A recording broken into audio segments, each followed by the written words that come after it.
everyone, it's Shana from Pay or Waits, and today I'm going to be reviewing Insecure Season 3, Episode 6, Ready Like, okay? And there was a lot going on today, but first I got to apologize to you guys because, I'm looking a little pale-faced today. You're going to get the natural me in every single way because I got a lot going on. I'm preparing for my first film festival. I got accepted to do press at Urban World Film Fest, so I'm trying to get my life together with that, still trying to raise donations so I can have a place to stay when I get to New York on Wednesday.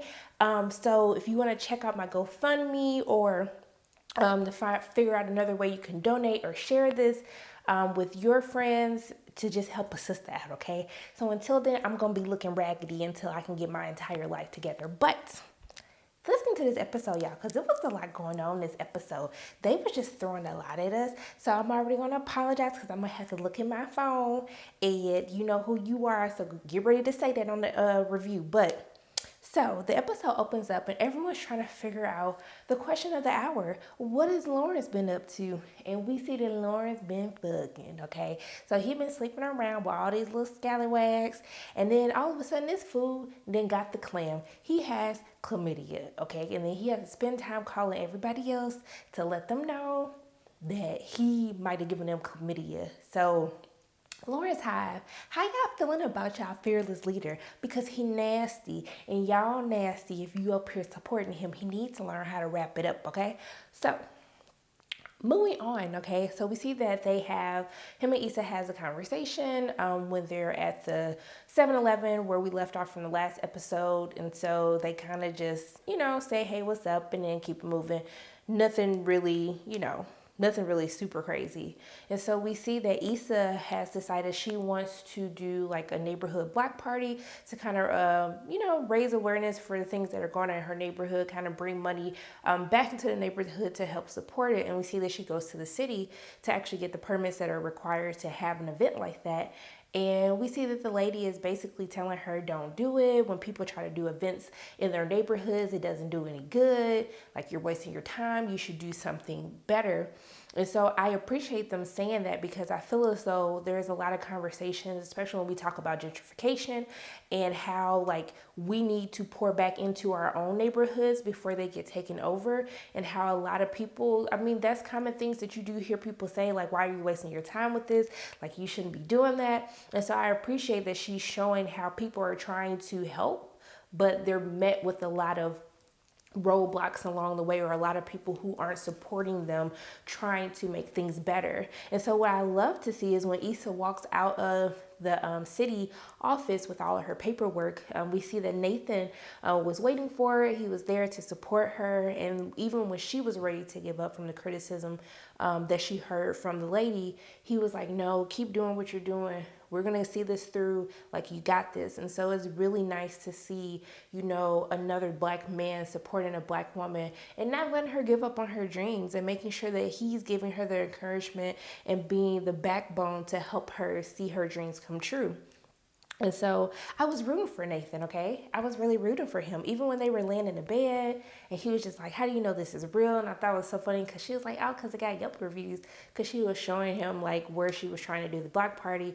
And then he's like, no, I'm talking about us. And so I was like, yes, Nathan, yes. Okay, Nathan, because it's refreshing to see, not only to see a man talk about his feelings, but not afraid to be the first one to speak up on how he feels and to make sure that she knows where they stand at all times. And so I was like, okay, I see you, Nathan. I love you already. And then Nathan goes ghost for the rest of the episode. He was ghost the entire episode. Issa gets a call in regards to an assault claim that was charged. The assault case that was opened up in a result from the fight that Nathan got into with that random dude who disrespected the Capri Suns in the back of the party lift. And so, she's trying to get a hold of Nathan to let him know, hey, this is what's going on, but she hasn't heard from him in over a day and a half. And I was like, you know what, y'all been saying for the past couple of weeks that Nathan is shady boots. And I didn't want to believe y'all. I was like, you know what, he might be cute and fine, but he ain't shady boots, y'all. He just a good man trying to come here and do the Lord's work and show her that there's good men still out here, okay, in these streets.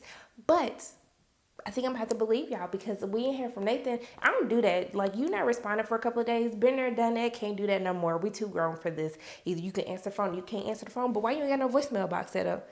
But actually, I can't talk, y'all. I ain't got no voicemail box set up either. So let me get my life together. But I got visual voicemail, so technically I do. It's just not my voice, but whatever.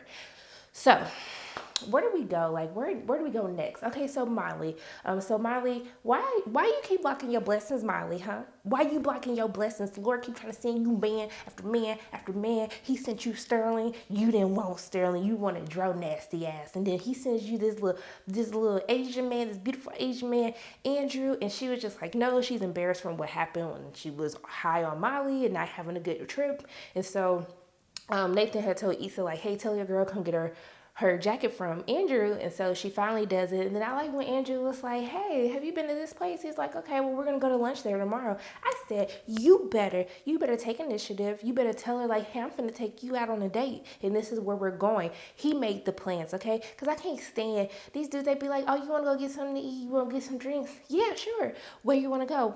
I don't know. Why don't you plan it? Like, you the one who asked me out to go do something. I just don't understand why you can't take initiative. So I appreciated Andrew doing it. But of course, Molly, she got to block her blessings. And she was like, oh, well, you know what? I got a lot of work to do, so I'm going to get back with you. And so we see that the girls are kind of like, you know, when her, Issa, and Molly are talking when they're making this horrible looking diaper cake for Tiffany's baby shower. And basically they're having this conversation in which they're like, why don't you want to date outside your race? And she was just like, I know that I want to date a black man, marry a black man. That's like how I see my life. So it's a waste of time to date outside of my race, even though I've done it before. But at this point, for what I'm looking for, it's just a waste of time.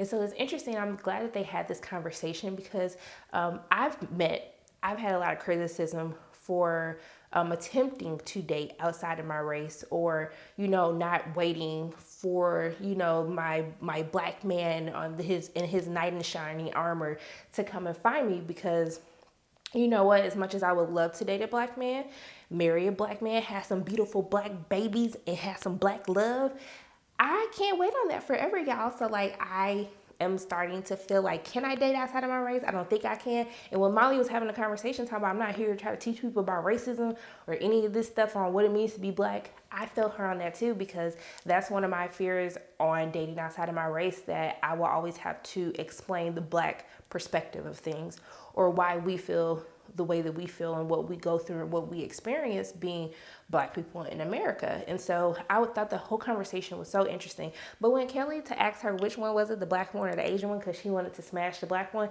I was like, Kelly, you better go ahead and state your claim. Then when she told Molly that she had a tumbleweed coming out of her vagina, I was just like, Kelly, you are really on one. But you know what really took the cake? What took the cake in the whole conversation, outside of them clowning Issa for that name, because you know that name was trash, can we talk about Kelly and how she wanted to make these caramel Gladys Knight cupcakes, which actually looked delicious. But when she said she wanted to make those cupcakes because they were having a light-skinned baby, and then they had the light layer after light layer, and then they had the caramel to remind the baby that he was going to be nothing but an N-word, I said, Kelly, that's why I love you. You're a treasure. You're a gem. Keep doing what you do. My brother used to always, when I would do something good, he'd be like, but remember, you ain't nothing but an N-word. And I said, you know what? You ain't ish.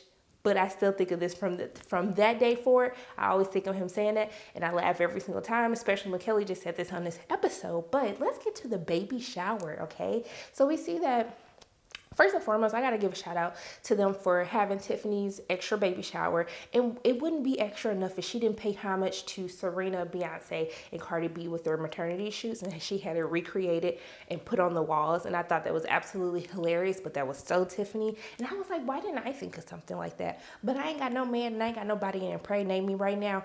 But I just might do it. So we see that Lawrence and Dro are there, and this is the first time that Molly's seeing Dro since, you know, she said that she wanted boundaries and made him give her her key back. And we see that Molly goes to try to talk to Dro, because we see that Lawrence and Issa is hitting off really well. They're catching up, and she tells him that she's proud of him. And then, you know, she lets him know about what she's trying to do. And so Molly sees the connection that they're having, that they're in a good space right now, which I think is really interesting to see. I still don't believe in exes being friends after, like, you've been out of a relationship, but I'm glad to see that they can be cordial. But Joe, you still mad, boo? You still mad, Joe? Yeah, you mad. You big mad, little mad, because it look like you big mad. So Molly go up to Joe and say, hey, what's up? And then she was just like, he was like, oh, so you talking to me now? And I ain't gonna lie, that's some petty stuff I would have said too. But I'm working on my petty in 2018, y'all. And so she was just like, oh, so like, that's how you gonna be? Like, you still mad? And then he was like, yeah. She was like, well, thank you for letting me know that this was a waste of time. And he was like, okay. And then she dipped out. And I was just like, oh, so we're not gonna get this together. Okay, well, so what else happened? So we see that Kelly had to go off on the crazy crew, because they're in their feelings because Tiffany didn't invite Molly, Issa, and Kelly to help plan the baby shower. And basically they feel a certain type of way because all these other women who they haven't really met are basically planning everything. And so Kelly brings in her cupcakes that she made from scratch to make healthy for her friends, okay? For her bougie little friend and her bougie little baby shower. And they basically tell her, like, we don't have enough space for your stuff. And then she said, you better take a midnight train to Georgia and get my stuff on this table. And I said, Kelly, yes, Burns, yes. That was extra, I know. But we see that they go outside because Kelly's upset because she's feeling hurt because she feels as though that Tiffany is taking on this new role as mom, and she feels that their friendship is going to be affected because her focus is going to be on her child, rightfully so. So I think this is so cool that they did this because I remember my best friend, she had her baby and I was worried about the same thing, but I love my little friend. I love my best friend. That's the baby. That's my godson. And it's interesting to see, like, you kind of reflect on your life and see how your friends are going through these milestones in their life and you kind of feel left behind. Like, I'm always everybody's single friend. I ain't got no man, ain't nowhere near being impregnated by anybody, but you see your friends are getting married, they're having kids, they're buying houses.